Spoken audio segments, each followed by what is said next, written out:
Welcome to the Ink and Pass podcast. I'm your host, Elijah. I'm joined by Alec, Chris, and Austin, who you haven't seen since the first episode.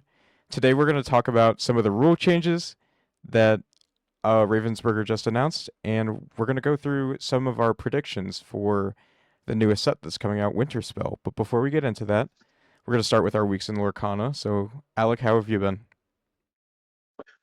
Pretty good. Last week I tried Purple Yellow out for the first time. It feels a lot like Blurple, so I'm definitely liking the deck. And then this week I tried a new version of an updated version of Blue Red with some of the new cards.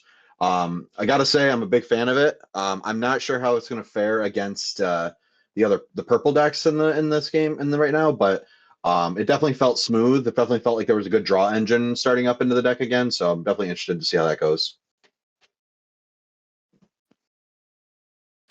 Yeah, Blue Red is, you'd think with all of the support it got, it's hopefully good. We'll see. We'll talk about it in a little too, probably. Austin, how about you? We shall see on the blue red, huh? Yeah. Back, guys. I'm back in action. Sorry for the being away, but I've been in the last couple weeks been trying to jam some red yellow stuff. So last week I did some preliminary stuff with like a red yellow Princess Sensor Core deck, which is fun. I really like the new Mulan. Like Moana puffing up your characters and then playing this big 4-cost Mulan for 2. It's pretty good. Ohana Meets Family's pretty good. And then this week, just for fun, I did a little Racers deck. And the only person I got to torture it with was Elijah. So Perfect. Everyone else I tragically lost to so bad. It's fun. Lonely Grave to like pop your Racers and boost a Bambi to get more Racers off the top of your deck. It was pretty spicy. Purple though, so See Elijah shaking his head. He deserves it. Need a little more purple hate, but maybe there's something there. It was once it's going, it's going. But Need a lot more of fun. purple hate? That's so interesting. Need more. Considering that Amber hates purple the Well, most. I'm right not now. playing- Need more purple I'm not hate? playing Like, Horseman. oh my god, get out Yeah. of here. Okay, I'm yeah. not playing Horseman Your- in the Yeah, your deck that list specifically. specifically right yeah. now. So I probably just have to squeeze that in somewhere, but it's already a tight list. There's so many cards you want to include that I want to play with. Yeah, That if just you, throw in some Horseman strikes. I don't want to do that. if you start taking out my Maui Sharks with the Horseman Strikes, I think I'll crash out. Chris, Yes. Chris, how have you been? Good. Well, last week I played Blue Steel again, my regular list, no changes. And I got swept, which was fun and awful. Albeit I was on 3 hours of sleep that day. So, but I'm looking forward to playing Stitch Dogs because I love Stitch and I love dogs. So, yeah, I'm probably just gonna wait until the set actually releases on Friday. Rip a bunch of stuff and hopefully get the cards that I need to build the deck and fill it in with proxies for whatever else. And next week when we get to play, I'll be ruining everyone's day by playing Grandmother Willow and Stitch. Yeah, please don't. As far as my week in Lorcana, I wanted to test Anna, and I wanted to figure out how to break it, and I had made the list of every card that triggers Anna and Kristoff. And then I proceeded to build a power line deck and test that. Instead, I got completely steamrolled by other decks like Racers and I didn't play against Alex Blue Red, but I think I would have gotten destroyed by that. Aggro kind of wrecks the deck. It's just rough out here. Sarah playing aggro is just like, ugh. I can't beat that. And it was unchanged too. The deck has problems. So maybe I'll go back to Honor, or maybe I'll try to play a real deck. We'll see. Real decks are for the cowards that give up the week before set champs. There you go. That's Hey, my hot take. Wait, I don't know who you're dissing. Hold on. wait a second. I think that's a self diss actually. So Oh, yeah. Give up the. Oh, okay. Yeah. It's kind of a Yeah. diss towards Eli as well. yeah, give Well- up the jank the week before set champs and Yeah. call it a day. Oh No, I think it's good to test decks that we think are more fun, but maybe have potential now before we start getting like, oh, I guess I'll play this serious deck and really try to grind it out and go from there, you know? I mean, I also said on the last 2 podcasts, I think too, that I'm this whole set going forward, I do not want to play like the ultra like good decks. I want to play fun decks, and so that's my plan for this set. I'm like It's a funny you say mix. that, considering that one of the decks you wanted to play the most is looking to be the best deck of the format. Well, you know, I can't pick and choose. what Save it for the exactly is main gonna be- topic. All right, all right. I don't Thought it was a know. good I segue. think I'm a mix. I think like I want to make the fun decks powerful. So like I want to make Powerline Same. powerful, and I feel like maybe it has a home. It got support with like Let It Go. Ana feels like it could be broken. I just don't think it's that good. It's kind of combo-y. But I think I said it before. I gravitate towards the combo cards, and I'll just end up playing a real deck at some other This point. game just doesn't support combo, unfortunately. I would love to play combo decks. Like I've been trying since set one when items was a thing. I was like, oh, maybe items will be a combo deck, but it's just not. And now it's gone. So like I Well, just don't see it. And like purple yellow, like when I was thinking about the Monstro combo, it's just like better with the mid range build right now from what I'm seeing. Oh, for sure. You're just gonna you cannot control enough for like the aggro matchup to get to a combo at that point. yeah, combo And decks you're now just that Let It Go is back, Monstro's never sticking to pull that off. Oh no. So happy about Let It Go. Let It Go is such a good reprint, actually. One of the things that helped Blue Red, to be honest. It felt really good having Let It Go available to me.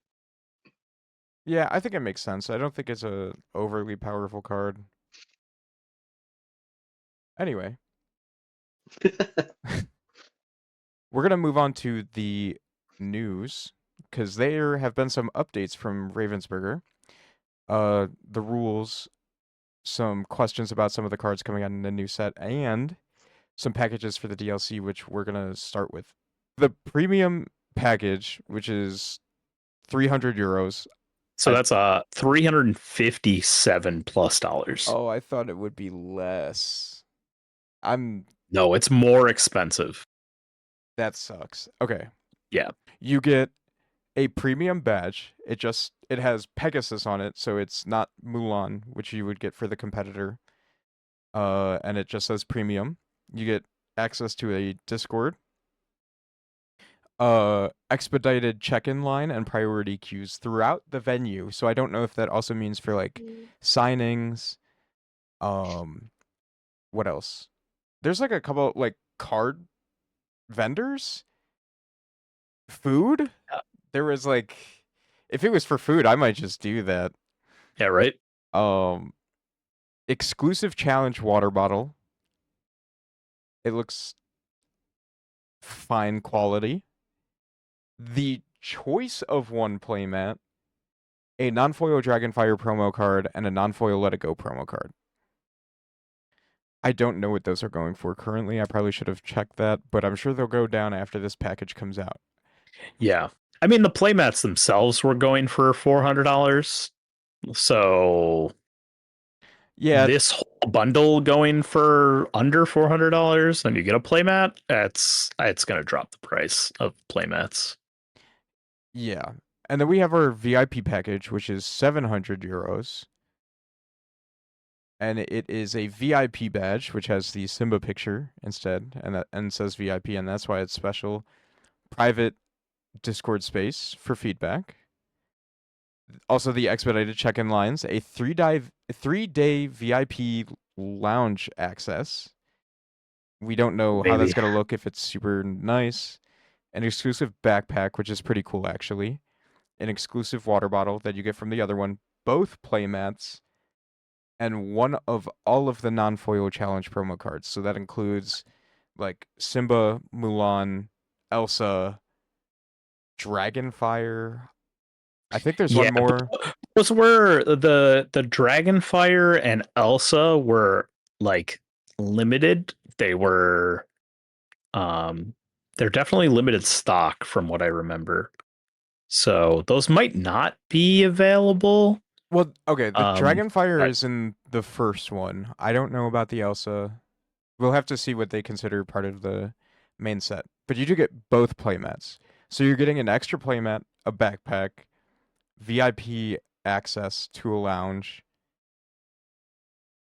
and all of the non-foil promos for an extra $400-ish. Yeah. So So it's it's like $830 plus.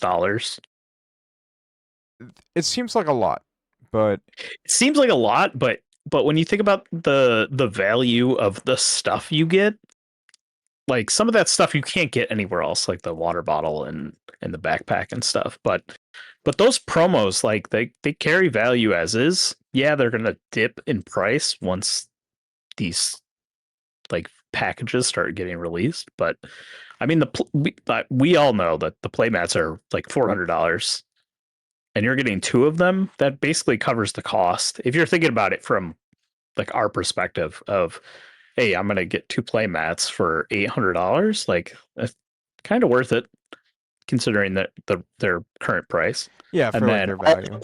those and all this other extra stuff, like I think it's a value. It might not be for everyone. It might not be for someone like Alec, who is a little bit more discerning with where he spends his money and what kind of stuff he wants out of his money. But for me, I would pay for that. It's funny you say I'm that curious because what while they, I do agree with you on that, I think that the lower tier one that gave a playmat out, I would have actually considered if that was available when we were at Richmond, I probably would have not done like the side event we did on Friday, and maybe even the Infinity thing, and just bought this, and then just did the main event, and then just hung out with you guys the rest of the time because that was my end goal when I was thinking about grinding side events is like I was looking for getting tickets towards one of those playmats. So it's like nice that you can put like a price tag on it, I guess, because like it just feels like there's like it's an endless wall sometimes of Yeah. trying to get to that. So I'm just like that's nice that if I just wanted to make the payment, I could have just done that to save myself a little effort.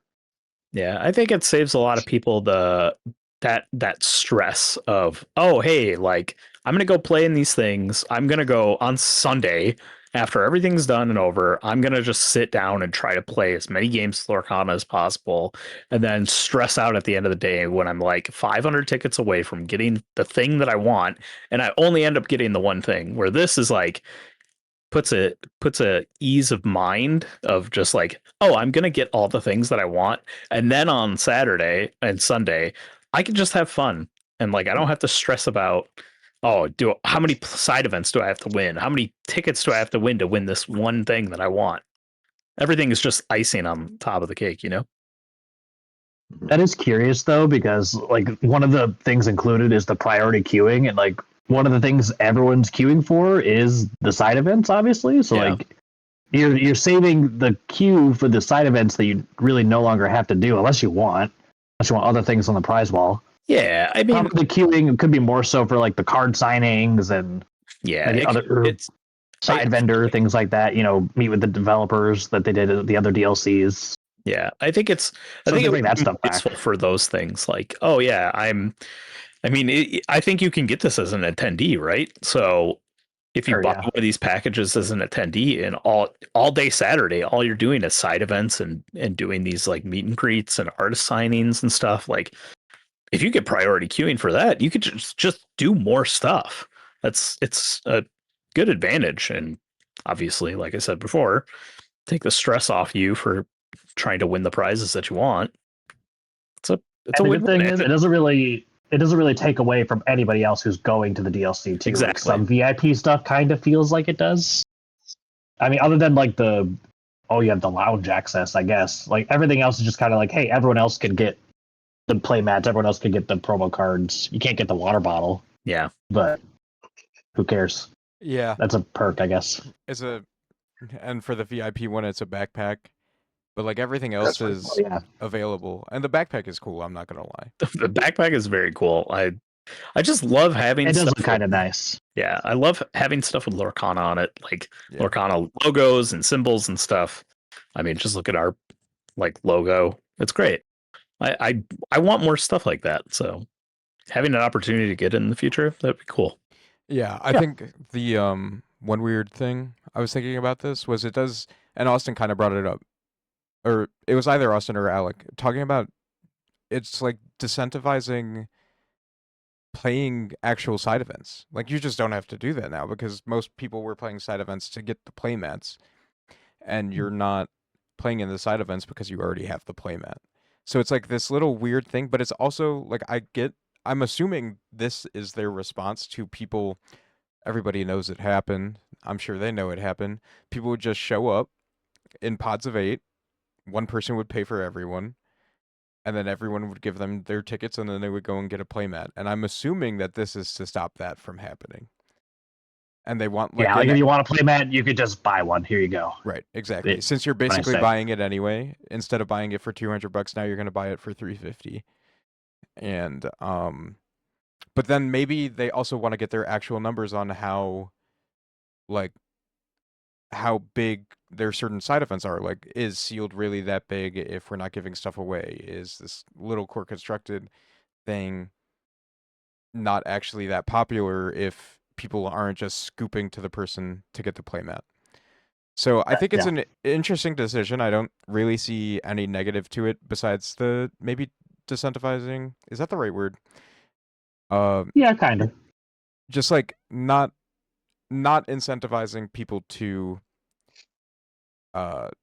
actually play in the side events unless they have different side events. Like I would still I think compete it in like the infinities. incentivizes it more, I think right? Like the stress of not having to win makes yeah, me want to go play more different Yeah, now I variation can in just side go do events. like 1 or 2 side events that are like interesting. Like when me and Rachel did the duos, like that was just fun. We weren't like Yeah. grinding for tickets. It was just a cool thing to do.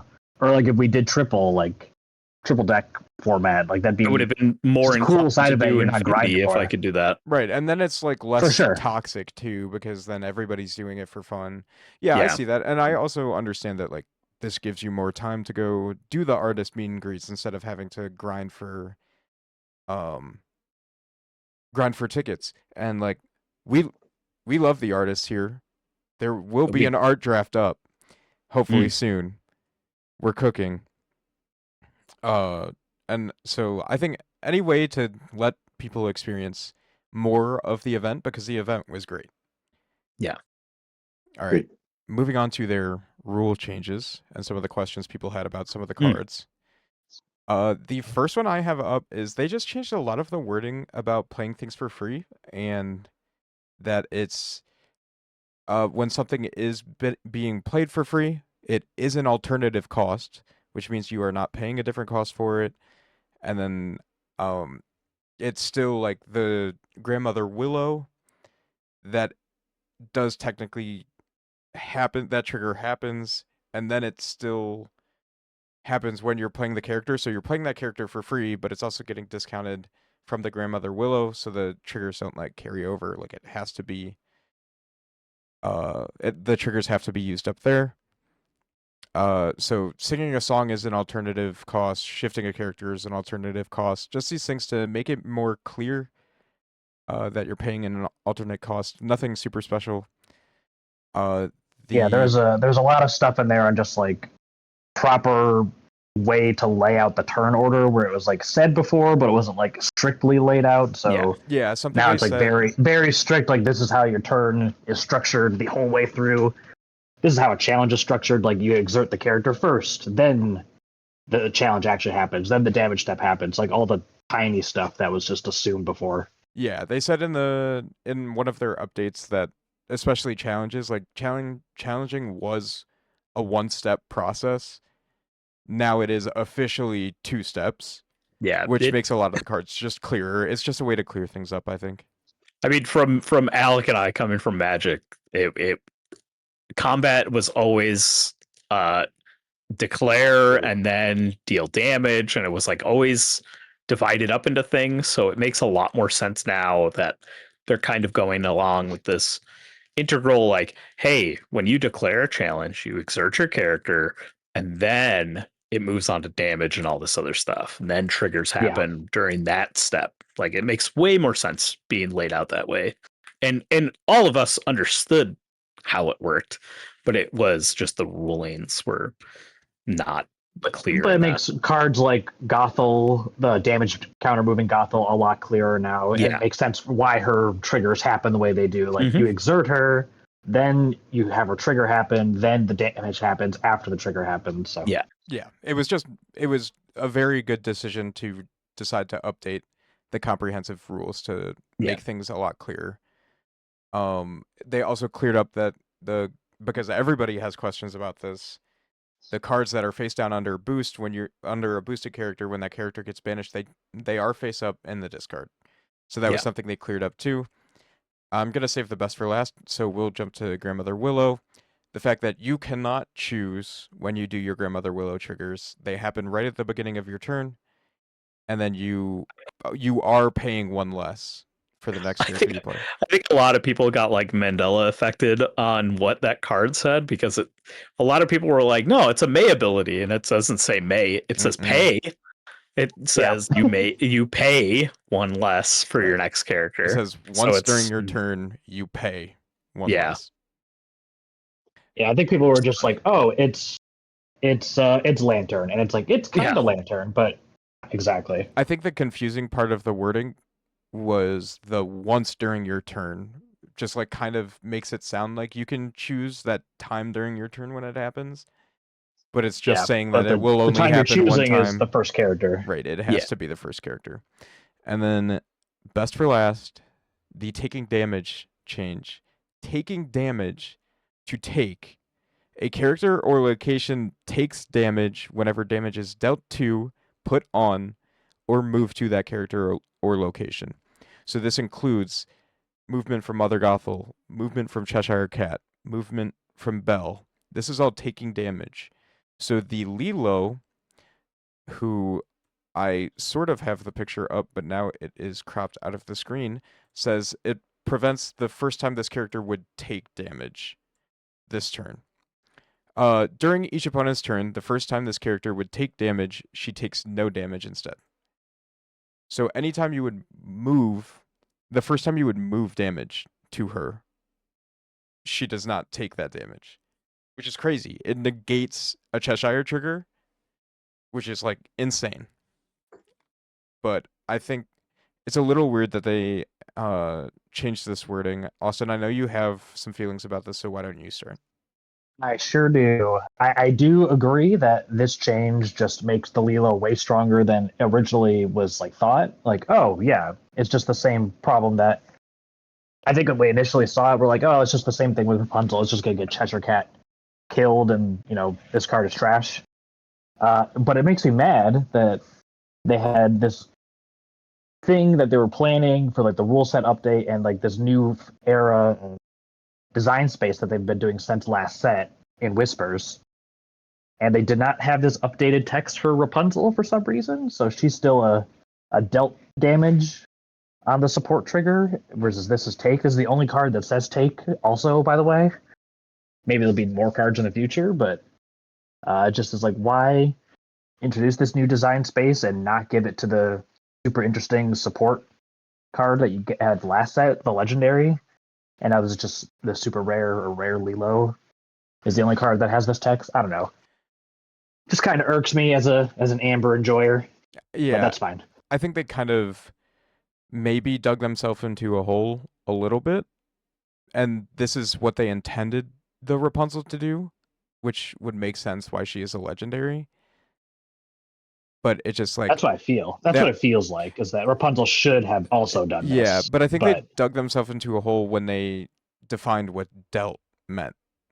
Yeah. And maybe this card was already in the works, or maybe that Rapunzel card was already in the works when they had to like redefine dealt or something. It just seems like there was. It's unfortunate though, yeah, because the dealt and like being, so you can move damage counters around to get around dealing damage, to get around resist, to get around all this stuff that prevents the damage being dealt. And this Rapunzel's just like, oh, look, you can stop some damage, and then, oh, actually you can't, because Cheshire Cat is the most important card of the game right now, and everything is just gonna have this trigger revoked anyway. Yeah. So my other thought was, do you think they specified this wording because Malicious, Mean, and Scary is so strong? Like, they are basically saying now we have a card that does not get hit by this combo. Like maybe that's just a little Yeah. thing, but I think maybe they're also prepping for more cards to not be affected by that combo. I'm not sure. It's just like a weird change. It is, yeah. It's a weird change. It's a welcome change. I think it is cool to also have a card that says like, "Hey, I'm protected inherently, not just from damage counters, but from damage in general." It's still like easy enough to play around because you could just Cheshire Cat to remove this effect and then just challenge her regularly. So like whatever, it's fine. You can move one damage counter to her and then challenge her normally. Yeah, It's like it's okay. But I think it's cool that it just blocks the Cheshire Cat anyway. Just sad about Rapunzel. right. Chris, any thoughts? I think it was just like it probably was due to the time, right? Because they said they had been working on this like right after Whispers was dropped, and that timing might have just like Rapunzel was already made. They put her out, and then they were like, "Oh, we need to figure out what this definition of dealing damage and taking damage is," and they just didn't have the time before to change Rapunzel, and maybe she gets errata. I would hope so. I doubt She's it. more in line, but yeah, it's probably not going to I happen. unfortunately doubt it, and that also brings up the issue of just like now there's this weird semantical difference that Yeah, I'm a new player. You're telling me that taking the damage and dealing damage is not the same thing. Like, yeah, what do you mean? Like that's the part that's kind of. I mean, I'm not confused by it. Like you just tell me, and it's in there. I know it, but Yeah. I could see there being like, oh, why is this prevented here but not there?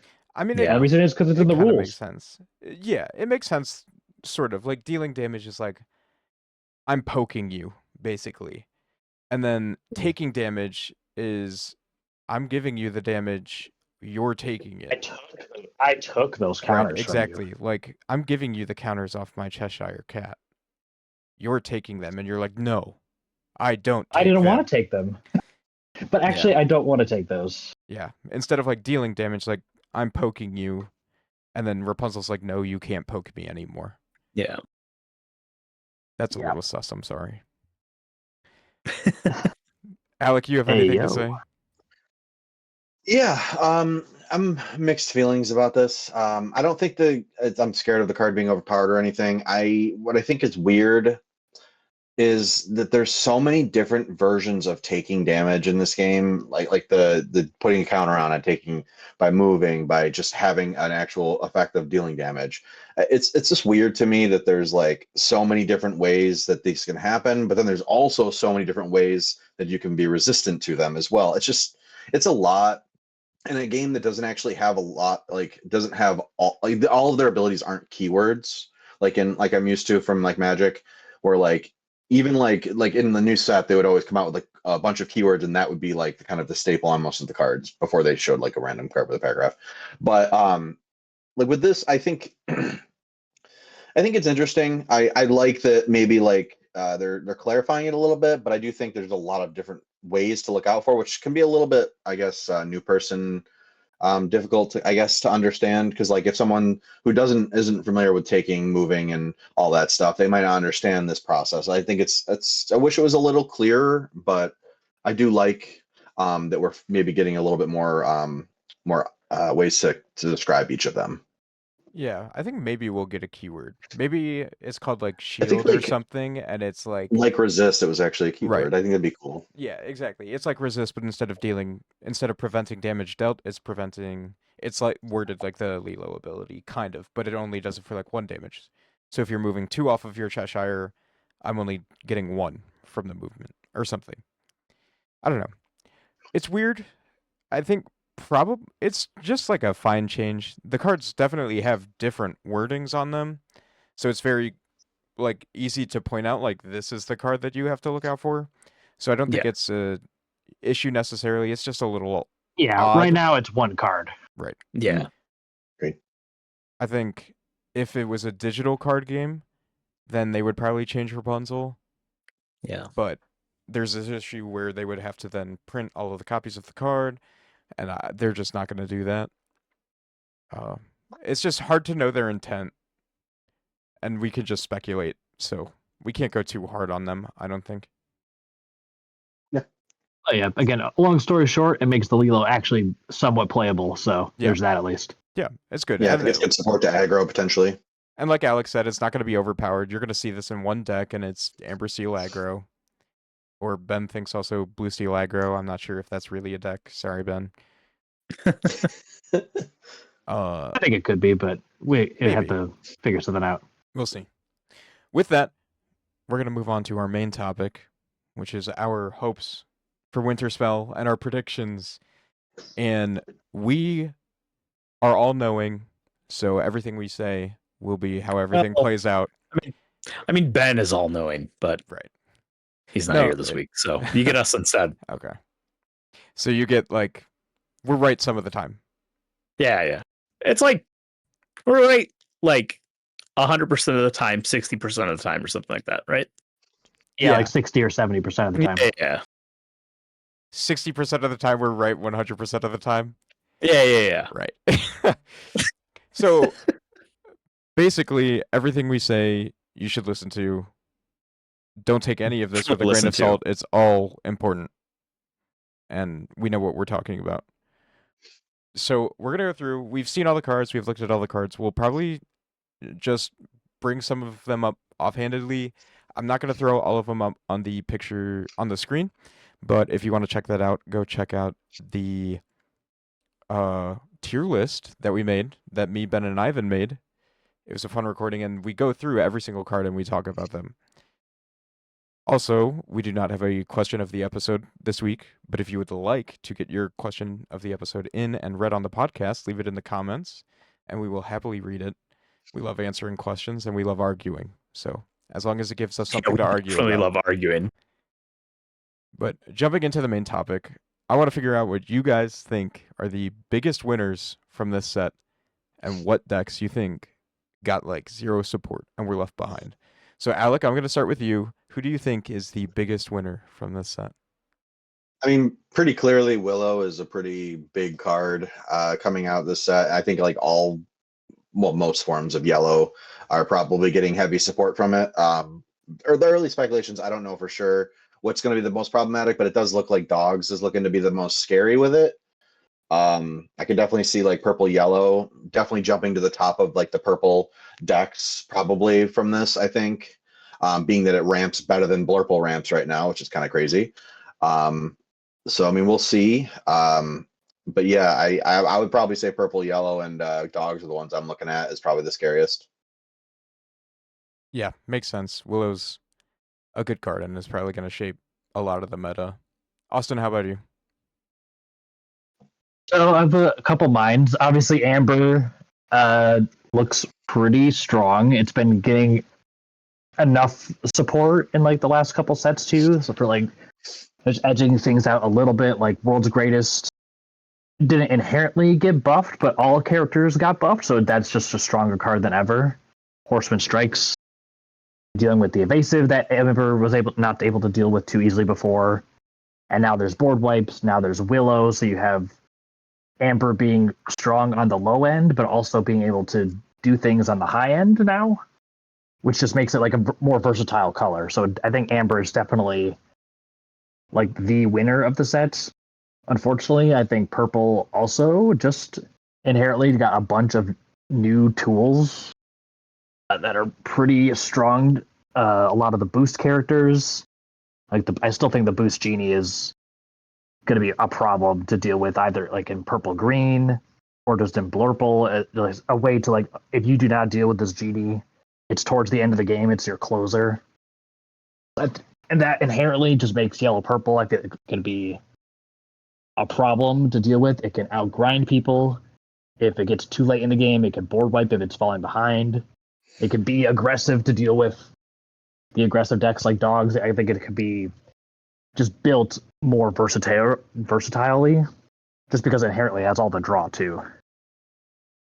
Me personally, I think I want the Amber boost for me to be able to try out for Amber Ruby, just because I want to make sure that deck has legs. Because if aggro is going to be as strong as it is, like a mid-rangey, challenge-focused Amber Ruby deck can definitely have legs in the format. I just don't know if it has legs enough to beat the control decks, which I think the control decks are the ones that like missed out the most. Like blue green gets Let It Go, kind of about it. Blurple, also gets access to Let It Go, but I think Blurple becomes more mid-rangey now. Like it has that option. You don't have to be super high end with a bunch of Hades and a bunch of other stuff. You could just kind of cap out a Demona with Let It Goes and control the game earlier. I don't know. Yeah, I think Chris, you're also gonna say Amber, but I wanna see what you say. So Chris, what are you thinking? I'm not gonna say Amber. I'm gonna Yay! say like Emerald got a lot of support. I don't think it's the best, but I don't want to just Really? copy everyone's homework. I think I was gonna Emerald say Emerald was like the biggest loser of the set. maybe, I have a but I color think Outside of combo. like Mulan, like I feel like Emerald got diddly squat. I think it got more of its identity back this set. Um, and it's kind of getting focused towards um a little it should be like a little bit of everything color.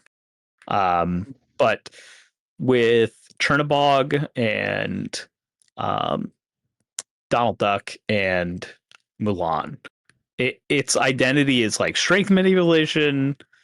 It's all just like about modularity, I guess, in a way where um like the face value of cards are pretty weak, but they can surprise you. Um the Chernabog is like one of my favorite cards from the set.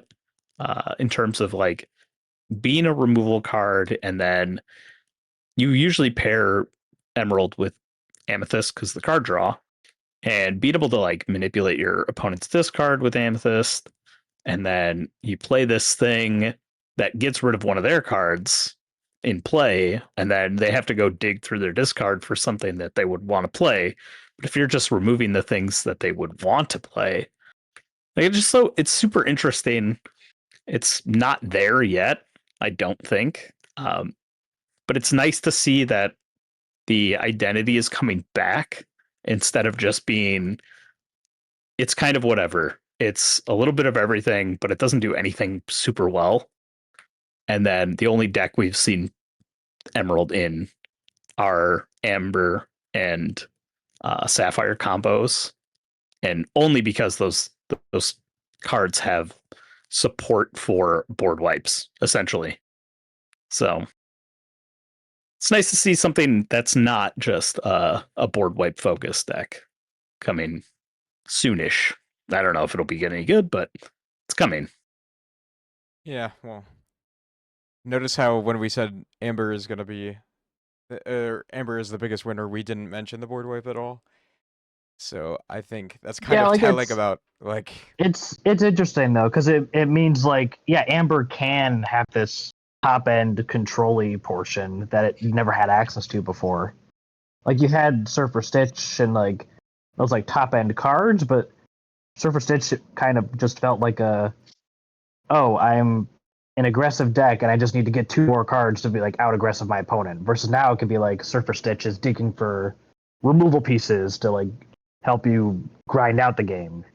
Well, I also Um, think with the problem with the 8 cost board wipe is that it kills your stuff too. And if you're playing Amber, you're probably having more than one character on board at a time.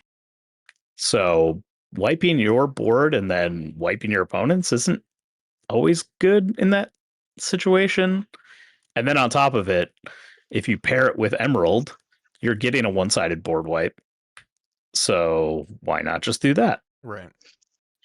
Yeah, so I Yeah. actually played this last week with Amethyst Amber.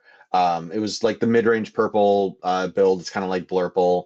Um, except that you can't ramp to the board wipe because none of your ramp in yellow actually gets you to the board wipe quicker.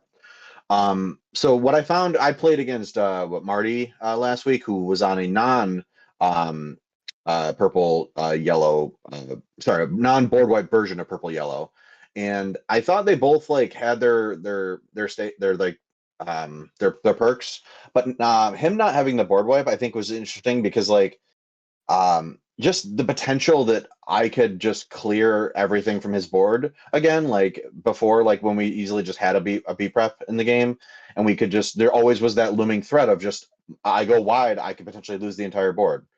And that's the thing is actually I had this happen against one of my opponents last week where I ended up in a situation where they cleared like my entire board and I was on 6 ink, and I was like, and I had a board wipe in hand, so I was like, you know what? I'm just going to draw a bunch of cards next turn, and I'm not going to overcommit, and I'm just going to drop the board wipe next turn.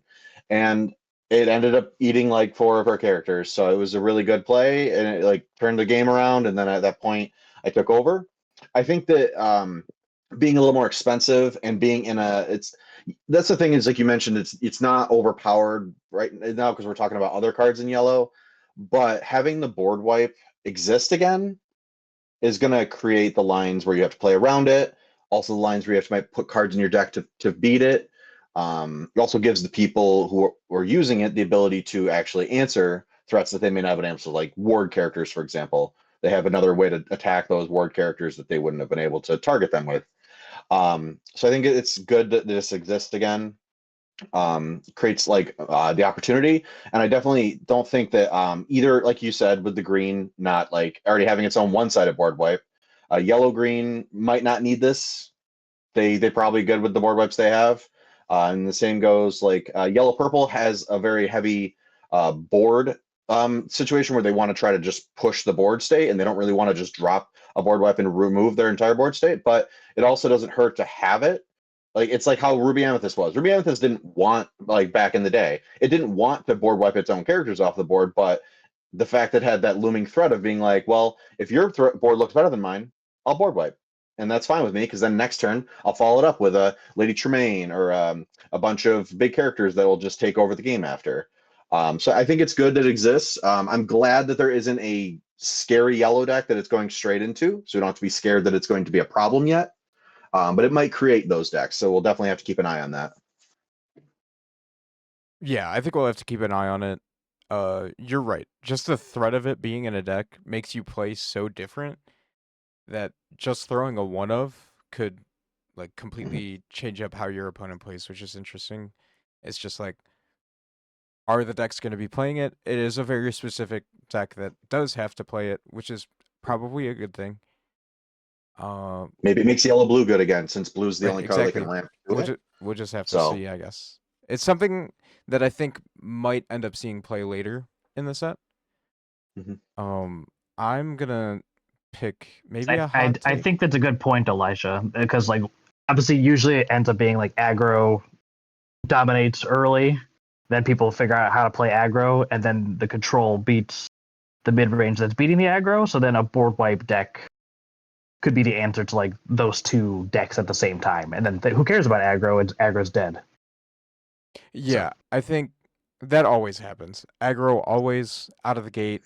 It's like, oh my god, this is horrible. And as somebody who hates aggro, Yeah, this is awful for me. I'm But there with you. I don't like aggro either, but I definitely think I that it's think it it's in is the at game. its highest peak now. Look, the set isn't even out yet. We're just playtesting with proxies. Like, it's not going to be like this in the end of the set. No, it's definitely not. Like Austin said, we're gonna start off with aggro, then the mid-range decks are gonna come in. Like right now, like what control decks are pretty much useless.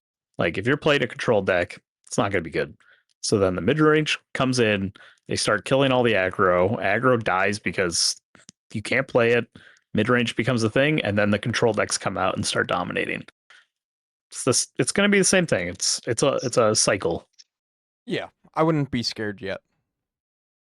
With all the support to the aggro this set, because I actually for the first time in a while I feel like aggro could actually be a real thing again. I'm wondering if we might get back to a rock paper scissors meta, where we have a couple mid range decks, a couple, or even just one control deck, and then maybe one or two different aggro decks to kind of like fill out the rock paper scissors.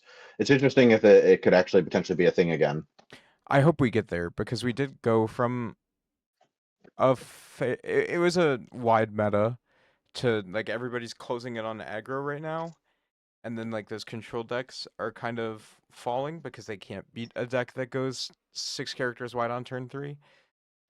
But then if the mid-range decks come out of the woodwork, then this could be a very healthy meta we're looking at. That makes me excited because last time we had a true rock paper scissors meta, tempo was really fun and really good, and I Yeah, would love to do that again. that is probably what I would be playing too.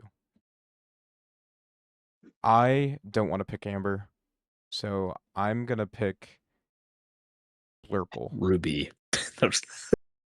I wish Ruby. I was gonna say nobody's talking about Ruby or Steel right now. The real stinkers. Yeah. Well, Steel personally might be the big. Steel or green might be the stinkers of this set. I don't really like I Blurple. think Like you Steel is looking Steel good got with this stuff. nothing. It feels like. I think Steel got. It depends on if the Angel's good. I don't think she is. It depends on if the action that is Pete's ability is good, which I don't think it is. that angel is gonna like kill the aggro decks, I think. It Yeah. depends on That's if the deck is Steel's job reload. usually. Like, there needs to be a way to reload the hand. I don't think the Gantu's good. It's blue steel. That's all. Yeah. Yeah, you so just so you're this just is my Goliath. thing. Goliath. I think blue. I think we need to look at blue for a second and think about the cards that this deck got. It got Let It Go, which is baller. It got Pete. That Pete is crazy. Don't let that I'm Pete excited stay for on it the for board Blurple. for 2 or 3 turns because they'll start drawing an extra card every quest and just digging through their entire deck, finding the piece they need. That is crazy. They got the Bell. That might be the second best ramp card that's ever been printed. That card is. That card immediately slots into Blue Steel. It Yeah. probably just slots into Blurple.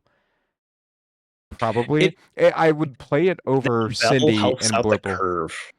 The That bell helps it's out the just curve so of a lot nice. of Sapphire decks.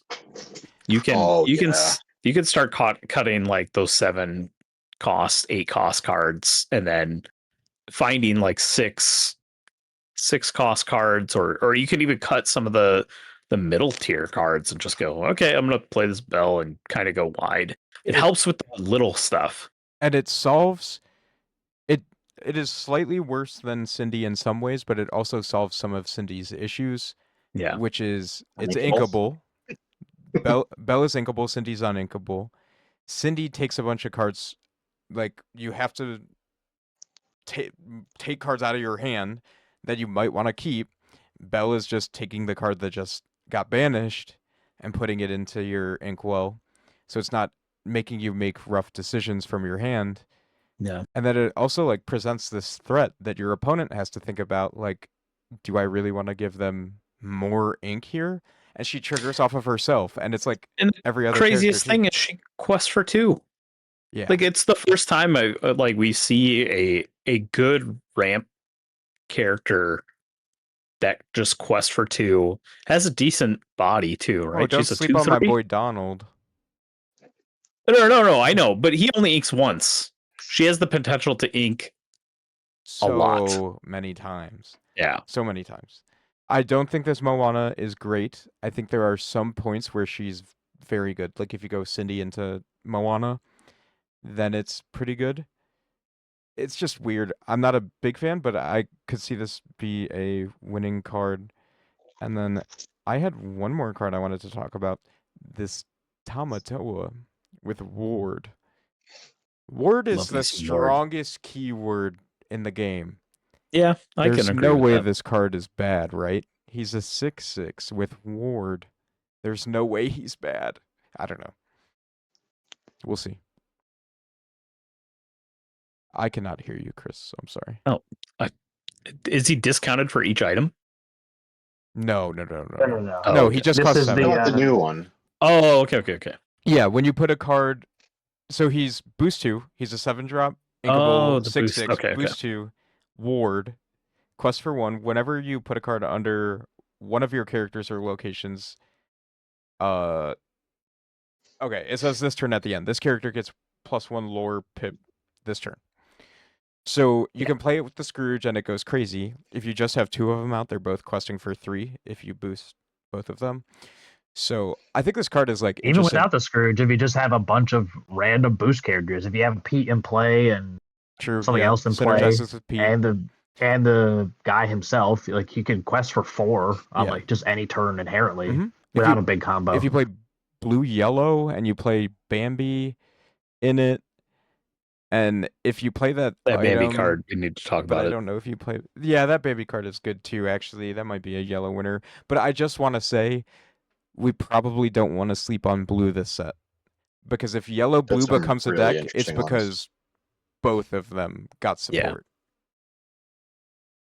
For sure. I'm excited to brew around Blurple when I'm done trying out yellow, purple, and blue, red. Because Blurple does look like he got a lot of love. I think Blurple is Blurple's also gonna be getting. so good. Blurple gets Isis and Sven. Those are 2 very good Oh. cards as well. Isis definitely felt good when I just having access to it actually solves all the problems I had against you, Austin, with all your Floodborn decks, because I can get a guy that taps your stuff down a turn earlier. This feels relevant True. And in because it's mirrors, a 4/4 body. right. That's in purple steel mirrors, if you're going first and they play Cheshire on 3, you just tap down their Cheshire and Ooh. swing in with your Lexington. Oof. Like, we're just Brutal. solving all of the issues of the mirror, maybe. So I think there's a lot of interesting cards to look in this set. I think blue is going to be my sleeper pick. I actually want to say this is one of the first sets in a while that I have looked at all of the new cards that I've been excited about and been shocked to see that most of the cards I'm excited for are not legendary. Like I've had plenty of sets in the last I don't know, a year or so where it's like 3 to 4 legendaries that I've been like, oh, these are the cards I want to get, I want to brew. Like when Cindy came out last set, with Demona and Hades and Dumbo the set before. Like this set, I'm really excited about a lot of super rares, commons and uncommons that are coming out. Like Isis was an uncommon, I think, and Yeah. same goes for Willow. I can't believe Willow's an uncommon. That should be a rare. And And like all the Belle is only super Belle rare. and, She's not a legendary. both of them are super rare, I'm pretty sure, and so that's really nice. And then I think the board wipe, Raging Storm is super rare as well. I think Sven is a super rare, which I'm super excited about. Like I'm really excited. Like I actually was thinking about it like the other day, and I was like, you know what, maybe I should get a box this set because I might actually pull most of the stuff I want, because I want a bunch of super rares and rares and commons and uncommons, so I could pretty easily pull a bunch of stuff I care about. Because like that's one of the things like I argue against buying a box is if all I see is like a playable legendary or something, it's like, do I really need a box for that when I can just buy them? But like I see a lot of cards that I'm interested in brewing around with this set, so I'm excited to see what I get. This set is definitely like, it's got to be Elijah's dream. We've talked about this a lot in the past. That Elijah would love to have playable cards be the ones that are lesser rarity, and then the legendaries are the build arounds. Like a legendary should be the card that everything synergizes with, and I agree. But Yeah, I was going to bring Yeah. this up a little. almost there. It's like very prevalent in this set that they're going for, and I'm so sorry I don't have a second monitor, so I'm going to be looking down at my phone. But this Pocahontas is not playable in every deck. There's a certain deck she fits in. The Angel, you're building your deck so you're drawing a lot of cards, so she gets a lot Yeah. of triggers. That Tinkerbell, the Very purple focused, I one, think. Oh, draw heavy. Yeah. it's a draw heavy card. The Anna, that's a build around card. Like the Todd, that's a build around card. The Donald, that's a build around card. Like all of these are build around cards, but they have extremely strong effects in the deck that they're built around. And you could see these points where once the deck becomes popular, these are legendaries that spike. But the game starts getting too expensive when you make one or two playable legendaries in every set, and then they go for $50 each. And then if somebody wants to get into a new deck, they're spending $400 for 8 pieces of cardboard. I still Not- haven't finished not all of my playable. play sets of the cards I need for Blurple. I Yeah. still don't have all my Hades or Demonas. Yeah, the problem is it's not playable. It's that they're needed. They're staples in those decks that you True. want to Yeah. play. They are needed. That's the problem. They are the best upgrades for the deck, and if you're not playing them, your deck is significantly worse. And that's Dumbo's rough. $40, and that's a problem. And like I Yeah. like that these legendaries are it's very good in this one type of deck. If you don't want to play this one specific deck, you don't got to play it, and it's not going to hurt you that you're not paying for those cards. I think that's very cool. That also gets into the can't hurt other you. topic of spending money on this game and how expensive it is, which stay tuned for an episode of that on the pod. But I think that's a good spot to transition into. We kind of talked about it a little with like what we think is the biggest winners, but like if you're going to an event early in the set, maybe you have one on release day or release weekend that's core constructed, like after everybody rips open their packs, maybe like a couple weeks later, like what are the decks that we have to look out for going into this? And then like what would you suggest kind of playing to maybe counter that a little bit? Chris, I'm going to start with you. Definitely any of the aggro decks. Those are going to be very popular, and you're going to see a lot of Amber Steel aggro. You're going to see a lot of the green Amber Emerald aggro. Both forms, you're going to see like the more mid-rangey dogs, like traditional lists, and then you're going to see the new like Stitch Rockstar. So just be ready for those. But I also think we're going to see like a good amount of the mid-range decks coming out, because a lot of us have already been talking about decks and playtesting them. So you might see a lot more mid-range depending on how playtest heavy your area is. Yeah, Alec, how about you? Yeah, I mean, we're also used to the fact that if you're starting that early into a new set release, there's a potential that you're going to see old decks potentially, maybe even no upgrades, maybe with some upgrades, depending on if that person opened product or was able to borrow product for that event. But that goes back to like the playable commons, uncommons, rares. It's a lot easier to find a play set of uncommons than it is to find a play set of legendaries that are $50 a piece. So I mean, like being that Willow is an uncommon, I do think that a lot of the yellow decks will immediately be able to get their upgrade. So I definitely think that a lot of the yellow decks will jump in right away. Like when I was trying purple yellow, I think the only thing that were proxies was Raging Storm and Willow, I believe, and the board. Or sorry, that was and the Ohana family. I was trying, but like that isn't a necessity to play it in that deck. I But I forgot think about like that you could card. definitely, yeah, yeah. It's really nice to have a new Rapunzel. I will say, It and will we can probably talk about be it if the you want. most But expensive legendary because it fits in the most decks. yeah, I wasn't a part of the tier list, but if I had to make a what's it called, a prediction on what I thought was be the most expensive, it'd probably be Ohana family and then Moana. But that's just because they're legendaries, not because they're the best cards like in the set completely, but like just legendaries always have a price tag. Yeah. So yeah, I mean, I think like that, like he said, like aggro stuff that is easily accessible would be an easy jump into, like the yellow cards, and maybe even some of the old stuff. Um, Blurple has some more super rares that it wanted to join, so maybe Blurple doesn't make a lot of changes if they're trying that out. Someone might even just take a little bit of the old, like blue green, just grab their old Let It Goes and try that version out.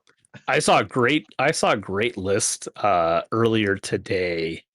That was a Blurple list, and it basically was everything was from last set, and they just threw 2 spends in the deck just for the extra challenge. It literally just dropped it from being like a late game winner to just a complete mid-range deck. And I was like, this is how you win now. You just change the deck to mid-range, and then if you want to be more controlling and late game stuff, you just switch to that. Like you have so many options with Blurple. I think Blurple is going to be very popular once agree. the meta gets figured out. Speaking of Sven, I actually have a really interesting point. Like now I just remembered that they're both Isis is uninkable, right? Correct. I don't think there's room for both, and I want to play both in Blurple right now. What do you guys think is like how? What would you pick between the two of them if you were making a pick for like? It doesn't have to be Blurple for like a purple deck. Like, which one would you kind of gravitate towards? I think. I would gravitate in Blurple. I would gravitate towards Sven. In Purple Steel, I would gravitate towards Isis because Okay. in Blurple you're ramping up to your 4, Okay. so Sven is your response to something your opponent is playing. If you're just exerting something with Isis and you have a Tipo on board, it's like, what am I doing exerting that character? So that's my original thought.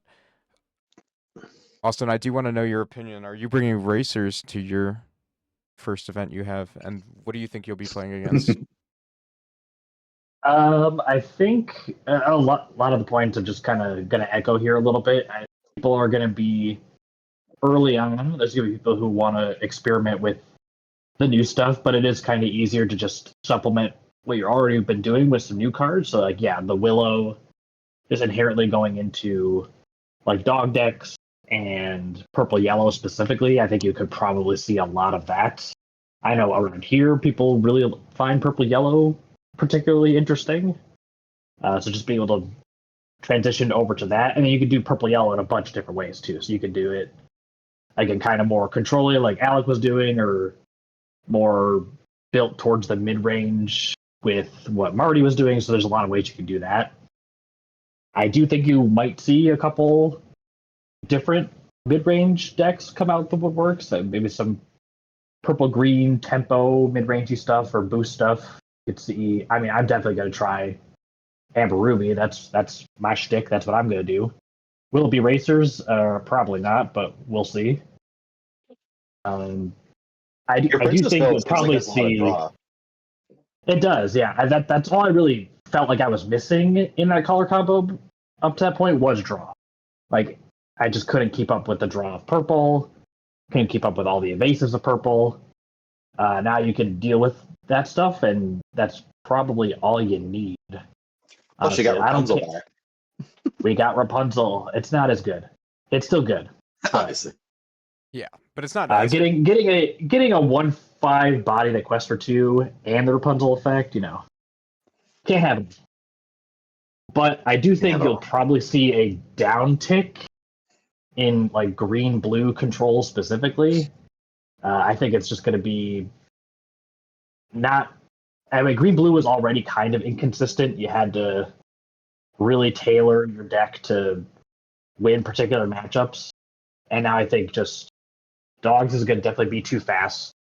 Way You're going too to be fast. like you're going to be trying to go as fast as possible, even if you do like a shifty package to try to get under the seas out early. They just Mowgli you, and you just lose your under the sea anyway. So you're just totally boned in that matchup, Yeah. I think.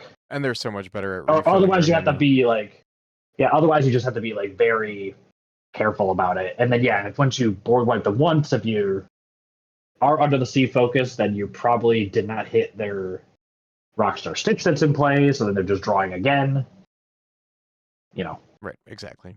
I do think Blurple is probably the most control-y deck that will still see like a lot of play.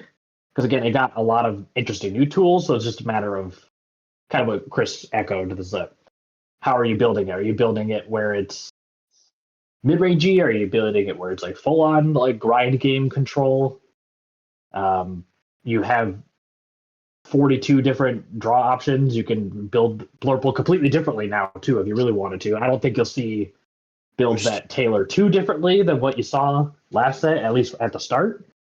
Like I think for the tournament that Ivan wants us to go to, like 2 weeks after the set release, we're probably not going to see crazy innovation unless somebody's getting a little wild and brings Ruby Amber racers to Canada. But Yeah, there is always that risk that somebody's gonna break the format right out of the gate.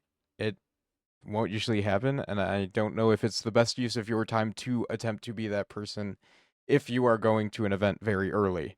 If you're not, obviously take your time, try to break it. That's what I'm doing. I think for a group of people that argue a lot about their opinions about Lorcana, we have not shown that a lot on the podcast because we are all very on the same page about this set. We all think aggro is being very pushed. We all think it's going to be very good in the beginning. It is something to look out for, but obviously the best way to beat aggro is one to roll the dice better than they do and go first.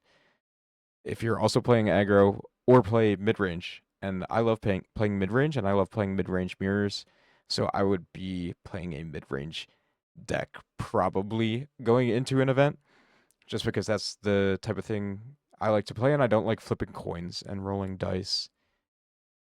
Yeah, I think Blurple's a good choice. Probably. It just seems strong. I don't know. Like, you just get some good cards now. Purple Steel, I was looking through. I think it got like maybe 3 or 4 cards that you could throw into the deck. Does it change the deck too much? No. Is it still one of the best decks? Maybe. It's something to We'll look see. into. Yeah, I'm not sure. We will see.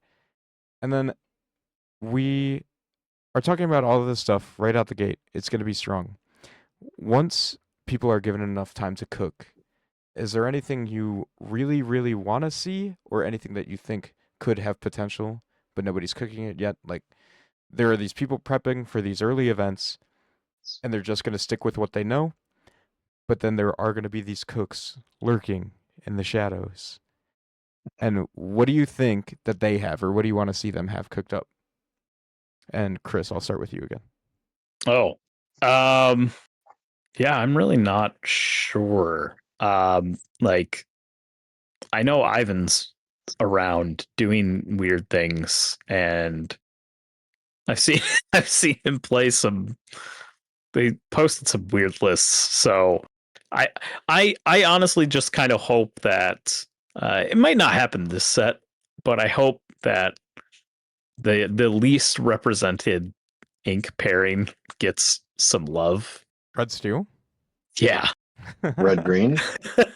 Oh, Or yeah. red green. Either one of I those think red decks. green has never been a deck as far as I can No. Red remember. Steel So I think also, that though. one Come needs it. on. They're the same. Oh, you're right. You're right. I love Red Steel. I'm recently kind of given up on Red Steel because I have been waiting forever because they gave me Mulan, one of my favorite movies.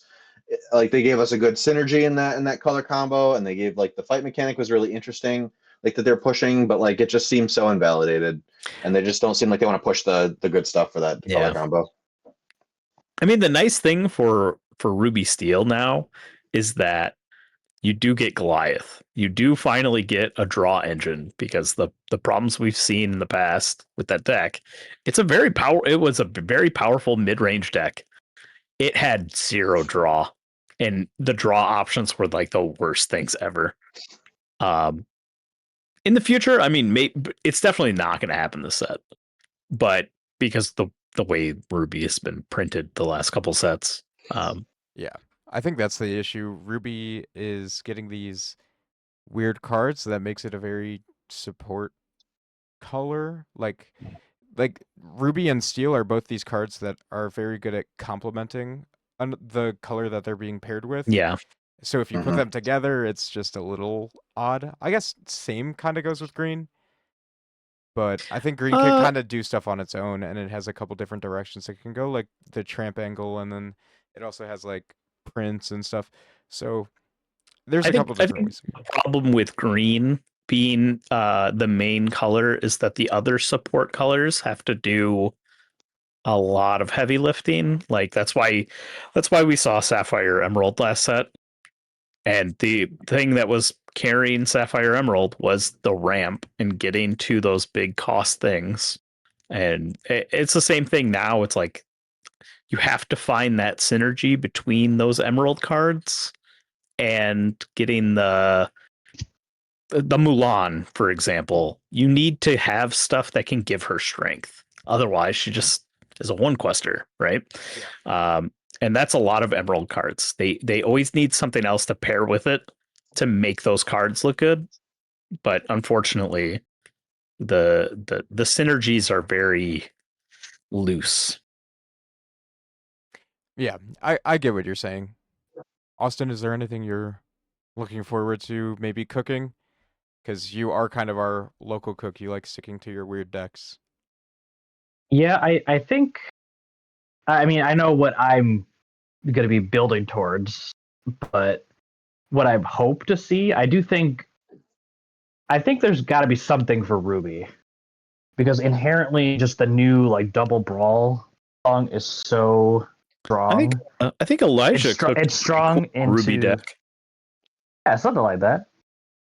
Why didn't it work? That's weird. I We gotta can- keep trying on that. Yeah, I could talk about that card specifically. That card is See, very, very, very good the into problem aggro. is you're not playing exactly. Yeah, so like Ruby inherently has this card that just says, "Oh, I hate aggro. I'm going to kill your Willow and your Daisy Duck, and I'm going to challenge the rest of your board that I can." Right. So it's just like, how do you break the double brawl song? The answer you would think would be like, "Oh yeah, Powerline," because it's a expensive song and you get to sing something else for free. Like imagine you go shift Powerline, sing the double brawl, and then you hit marching off to battle, and you also draw 2 cards, and then you have sure Powerline is on the board like vulnerable, but you've killed 2 of their things. If they trade into your Powerline, you did a 3-for-1, and you drew 2 cards. As Yeah, much So as it's like, I how love do it, you? that's so Fairy Christmas Land. I For sure, right? But like you I love it. I tailor love your that deck. too. But Like inherently, it's like killing 2 characters for the price of 1 song. Like that's got to be good, right? It's not just good into aggro too. Like all purple, like the basic package we've been playing for since set 5 is they're all 2 strength. except Umbo. All the early, yeah, except Dumbo. All the early challengers that are trying to prey on you, not exerting sideways, like your Captain Hooks and your Royal Guards, like those die. Yeah, so So like, this how do you break card, that? I think the biggest issue with this card is that it's uninkable. And I've said this before and I'll say it again. If they want to keep printing uninkable tech cards, they need to make a sideboard. Because this is Yep. getting ridiculous. Like I just can't fit this into a regular Ruby deck without having a lot of other inkable cards. Yeah. Red Steel has drawn a discard. You could use that to get rid of it if you don't Don't like talk it. to me. I think we're getting to the point now that if it's uninkable and it's not necessary for your deck, you need to cut it. Like if it doesn't do anything for your deck, it needs to go. It's a very bad card into Purple Steel. It's a very bad card into, honestly, Blurple. No, it's bad. So it doesn't hit Dumbo. It doesn't hit basically any of their 3 drops. It only hits like half of their 2 drops. It hits their Most Elsa, of the which is time, it's good. not going to hit 2 things. I think it's going to hit the good stuff. It's gonna that's hit. why It's gonna hit one Genie, thing. but it's going to hit one thing, or it's going to hit like a 5-drop and a 1-drop. Okay, I and think it's the not best gonna snap home, you even out of it. the best home, and I'm gonna end it on this because I think maybe we're straying a little too far from where we started this conversation. But I think the best home for Ruby and all of the Ruby cards that just came out this set is with Amber. And We look forward to your and deck. that is the deck that I want to see. I'll be brewing away. Thank you Can't wait very to see much, it. Austin. Yay. All Yeah. right, my turn. Mm-hmm. So I'm gonna be the villain a little bit here. So I am looking forward to blue yellow as a deck. Not because blue yellow has never been a deck, or not really been much of a deck, but because it is a home for the board wipe, where you can ramp to it just like blue red used to be able to. Because you know, who doesn't love a good control deck in the meta, right? Yeah. No, but in all honesty, I think that it opens grounds to potentially being a good place for that board wipe. Honestly, the deck needs a good form of draw to sustain the build, and I don't know if blue yellow has enough. Although with all the cards yellow's getting, it is certainly possible that they can. Chris, I remember you. I think it was you that posted the list in our group a little bit ago. That was that blue yellow deck that I was looking at and was like, ooh, this looks just like straight up kind of like a blue red control deck from like a year or 2 ago. And I was like, ooh, maybe I could just like make some adjustments and just do that. Because like there are some interesting draw effects coming, and the ramp allows you to get to the board wipe pretty early. Like I think you can pretty easily, like, you could play the blue board wipe on turn 4, and then you can easily play Raging Storm probably turn 5 or 6, depending on the cards you play. And so I know it's a little slower than B prep, but like, um, but I think that has some legs potentially, and it would be nice to see a color combo like blue yellow actually like show up a little bit more. I think one of the things that's been pushed towards, right, has been like ward aggro a little bit, or princesses maybe, but I think I could see it potentially being a ramp control deck. And the nicest thing about that deck too is that if you're playing that Bell and you board wipe and you have a lot of characters, you're not that punished. Not a downside anymore. That Then feels good for you. Then you're playing Mufasa the next turn. Good payoff. I didn't even think Yeah. about Mufasa. Thank you. You could do Mufasa, you could do Radigan. There's so many options that are like high end Sapphire cards that are just, you'd never want to see those things. It could be interesting, and we'll definitely look into it if no one else brews up a list to see how it feels. But I'm not much of an amber player, so we'll see. You have my number, right? Keep me in touch. Like, So You what? you have my number, right? Keep in touch. Oh, of course, he knows Amber. Yeah, he knows the amber. To be fair, Amber is becoming a little bit like Ruby used to be. So I think the Yep. transition will be fairly easy. Mhm. I am gonna give a final shout out to that Tamatoa card. I think that card is good. If that can fit in yellow blue somehow, I would like to see that card come up. Word is a very strong keyword to It have is on a very card strong. that can just get extra lore. Yeah, what ward character did you mess around with last week that was really surprisingly good? Oh, true, Scuttle. Scuttle. Oh my gosh. God. Yeah. Against yellow, Scuttle was the best card in the power line deck, which is crazy. Like Scuttle Was it not being good hit enough by to anything. like? Was it good enough to change because I felt like when I played against Marty's purple yellow, I felt like I had no chance in that match. A lot of because of his like removal. So do you think it was like would change the swing on the percentages of that game? Well, it doesn't go in purple or yellow. No, I'm saying for blue red. You were playing blue red. For blue red. Yeah, that card is just Do great. you think it felt good? Yeah. Okay. Like outside of a power line shell, like obviously I was looking at the cards that cost under 6 so I can play down in New Orleans and then Uh-huh. hit it. That card I am hitting that card, or I'm specifically picking that card in a yellow matchup every time over power line, over Shark. Shark gets hit by 8 of their removal cards. It's crazy. So I'm Yeah, not playing perfect. that. It gets tapped down by Elsa and then supported with Alanwi. Can be one-shotted by Sven now. Yeah. Like these Scuttle, just you can't interact with this card. So good. So this Tamatoa has got to be good. Like, I don't know. Maybe that's a See. hot take. I'm thinking about it now, and I think this card's good. Maybe I'll have to cook with it. Hey, maybe you could pair it with Emerald and do a bunch of boosties. Maybe even with yellow, like Blue we green said, or blue purple. Bambi Boosting would be good potentially. and Pete, and just like I don't know what other boost cards are in those colors.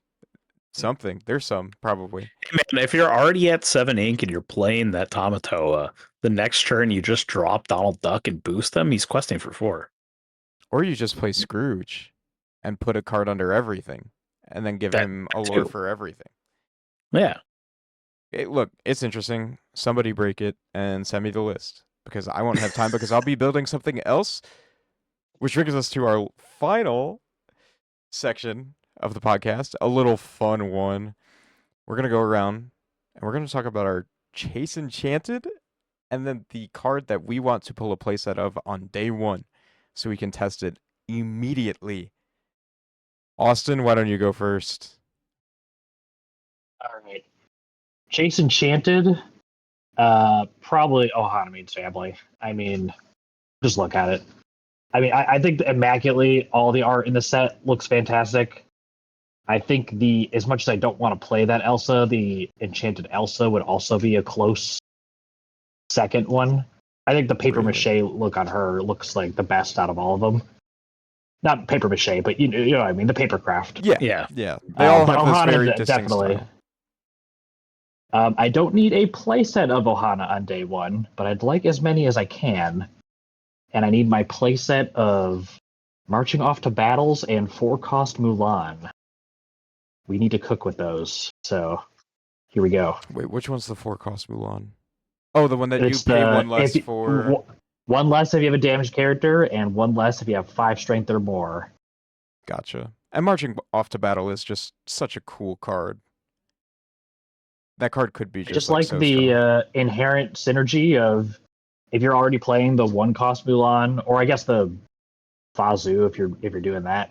Like you get to play that Mulan on turn 3 anyway, and then if you banish one of your characters, even in like an unfavorable trade or something, that your Mulan that you already have in play, you just get to sing the song. So Potentially very strong. All right, Alec, how about you? It's a tough one. So this is another set where I have looked at the Enchanteds and I've thought, wow, there's about 5, 6, maybe even 7 of these that I really like, and I would even potentially keep if I pulled them.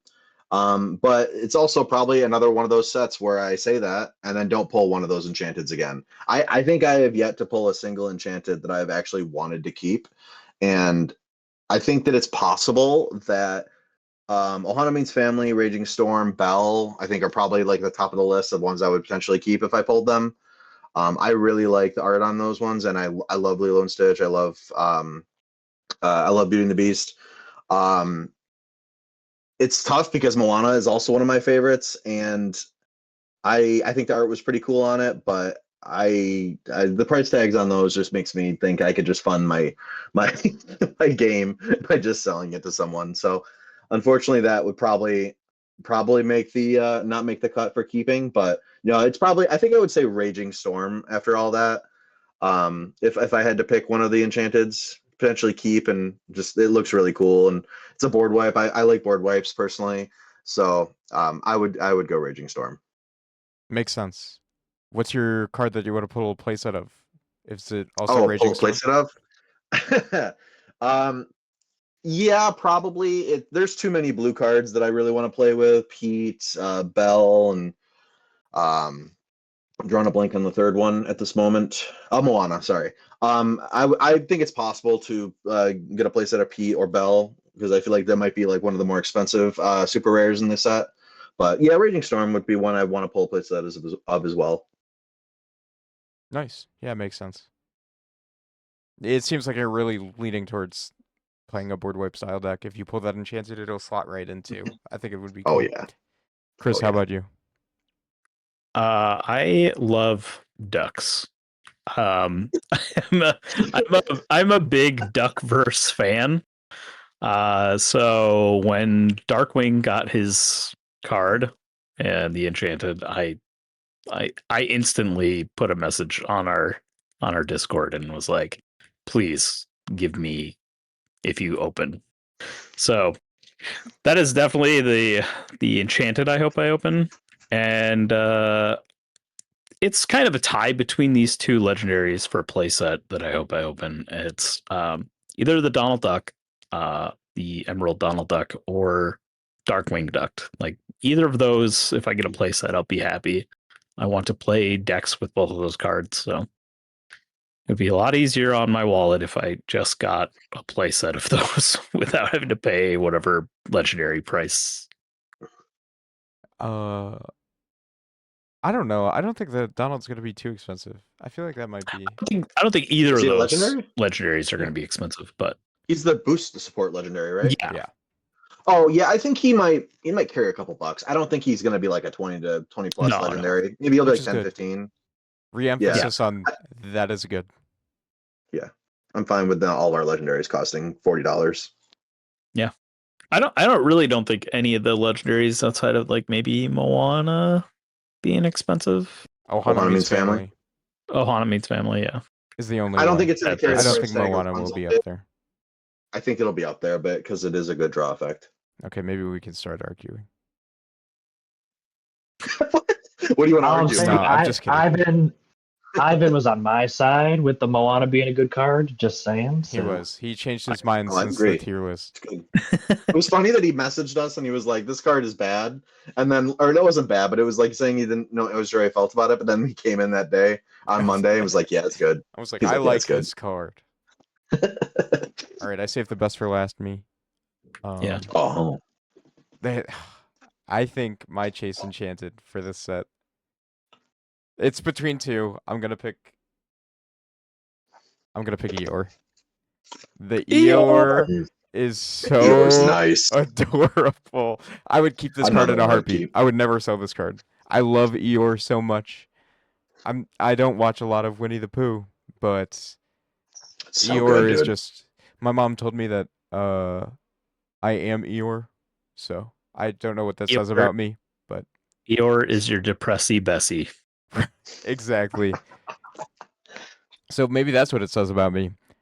And then my playset is also the other enchanted that I was thinking about is this Anna. I just need a playset of it so I can test with it. Let me play test this card in person, and that enchanted is so beautiful too. Yeah. But the card effect is just so cool. I think they did a really good job with the. I mean, the art style is taken from like that region of the world, anyways. Mm. So I think the Anna and Elsa cards are like they really fit very well with It's those. so good. All of the enchanteds this set. Yeah. Like shout out to all the artists. They are beautiful. Mhm. Yes. And shout out to the Tinkerbell Enchanted, which we won't be pulling, but it'll be the Set Champ promo. That card is also gorgeous, and I want that one very bad. All right. With that, I think that wraps it up for today's podcast. Oh yeah. Leave your question for the podcast. Leave your question of the episode down in the comments. Once again, we would love to read them. And we got to get some more arguing on this podcast. There's not enough yet. We got to get the views somehow. Yeah, come on. We're just warming once up. we start playing with Winterspell, I think we'll have stuff to argue Yeah, about. probably. I mean, like, I can argue about Moana already, but we'll get there. We'll let it keep brewing a All right, little bit. I'll give you something to start with. I think Anna's a trash card. No, I agree with that. I That's was so hoping you were gonna unfortunate. disagree with me. Oh no, I'm sorry. I No, really she's like good. the zero cost effect, but I don't think it's. I just don't think it's consistent enough. But I want to see you break Yeah, it. the so payoff badly. isn't there. Yeah. We'll talk about it some other time. Stay tuned on another podcast. Thank you guys all for listening. Leave your question in the comment, and we will see you in the next one. Bye. Bye. See ya.